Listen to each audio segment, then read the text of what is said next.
Hello everyone, আসসালামু আলাইকুম। কি অবস্থা সবার? কেমন আছেন? তো আজকে আপনাদের মাঝে আসার মেইন উদ্দেশ্য হচ্ছে গিয়ে আপনারা এইটা দেখেন আমার হাতে। দেখেন এই যে কি লেখা আছে।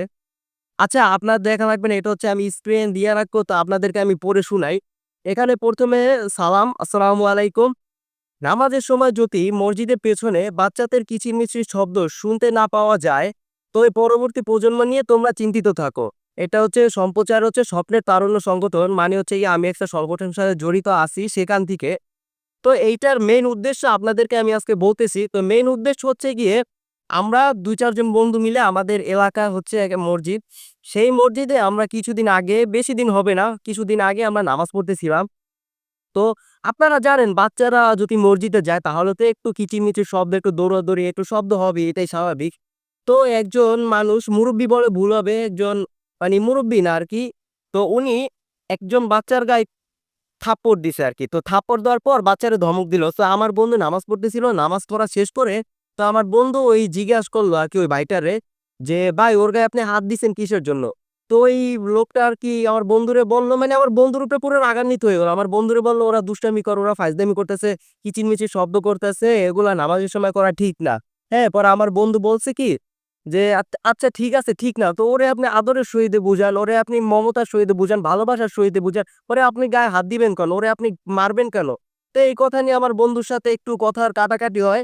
পরে আমার বন্ধু উনারে বলে যে হচ্ছে গিয়া, "আপনি যদি নেক্সট টাইম আবার ওর সাথে এরকম করবেন তাহলে কিন্তু আপনার অবস্থা খারাপ হয়ে যাবে।" পরে আমরা কি করি সবাই মিলে একটা চিন্তা ভাবনা করে হচ্ছে গিয়ে এই লিফলেটটা আরকি ছাপাই।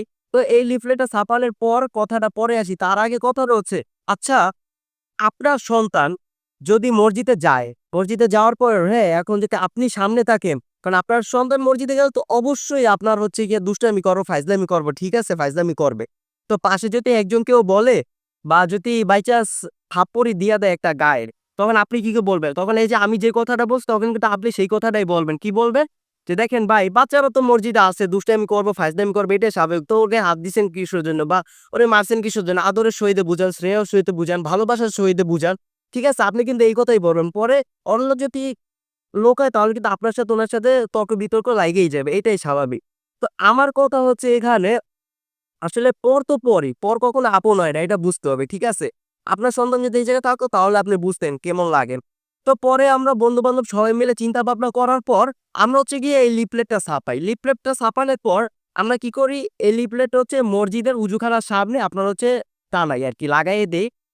তো একটা জিনিস দেখেন, আমাদের দেশে কিছু মানুষ আছে, কিছু মসজিদের কমিটি আছে, কিছু মসজিদের মুসল্লিরা আছে। মানি এত খারাপ বা এত নিকৃষ্ট, ওনারা হজ কইরা আসে, ঠিক আছে? হজ কইরা আইসে কি করে?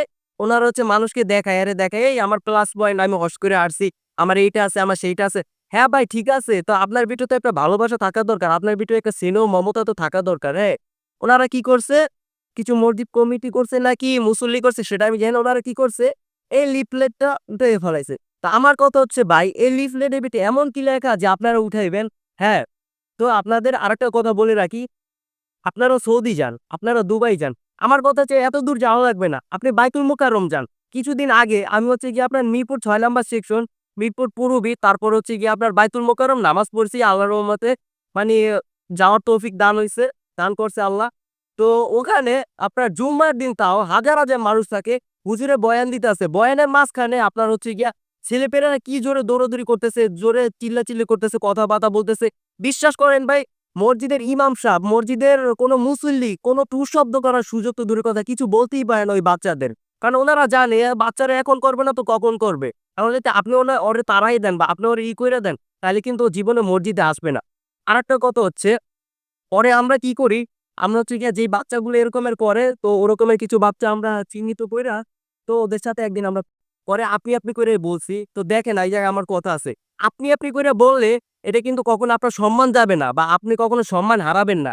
আপনি করে বললে বা তুমি করে একটা ছেলে বাচ্চা বা কোনো বাচ্চারে যদি আপনি বলেন, তো ওই বাচ্চাটা বুঝতে বাধ্য হবে এবং ওই বাচ্চাটা দেখুন আপনার ব্যবহারেই মনে করেন ও অনেক কিছু বুঝবে। তো ওদেরকে ডাকলাম আমরা ৩-৪ জন বন্ধু মিলে, তো ওরা আসলো। ওই বাচ্চারা ছিল মসজিদের ভিতরে সবসময় দুষ্টামি করত, সবসময় ফাইজলামি করত। তো জিজ্ঞেস করলাম, "কি অবস্থা আপনার? কেমন আছেন? আপনি কি করেন? আপনার বাবা কি করে? আপনার মা কি করে?" হ্যাঁ, পরে জিগাইলাম, পরে বললাম কি, "দেখো এটা হচ্ছে আল্লাহর ঘর মসজিদ। এখানে কেউ দুষ্টামি করে না, কেউ ফাইজলামি করে না, কেউ হাসাহাসি করে না। সবাই নামাজ পড়তে আসে, তোমরাও নামাজ পড়বা। তো বিশ্বাস করেন ভাই, আপনারা যদি এখনো দেখতে চান বা আপনারা যদি মনে করেন যে আমি মিথ্যা কথা বলছি, আমি এখানে একটু মিথ্যা কথা বললাম। ওই ছেলেগুলো এখন মসজিদে ৫ ওয়াক্ত নামাজ পড়ে এবং মসজিদে প্রতিদিন আসে। এখন কি করে? আমাদের সাথে দেখা হইলে আমরা যে সময় মসজিদে যাই, ১ম এ সালাম দেয়। নামাজ শেষে বের হয়ে আবার সালাম দেয়, "ভাই কেমন আছেন?" আমরাও স্নেহের সহিত, আদরের সহিত ওর সাথে কথা বলি, ই করি। "আলহামদুলিল্লাহ ভালো আছি। তুমি কিরকমের আছো?" তা আমার কথা হচ্ছে এই জায়গা, দেখেন এই বাচ্চাগুলা মসজিদে সবসময় করতো। আর সেই বাচ্চাগুলো এখন যা দুষ্টামি করে সবসময় বাইরে বই করে। আর বাইরে বইয়ে এখন দুষ্টামি করে না। সবাই নামাজ পড়ার সময় নামাজ পড়ে, তারপর আত্মীয়র উপরে চইলা দেয়। তো আমার আজকের এই মেইন ভিডিও করার উদ্দেশ্যই হচ্ছে এইটা।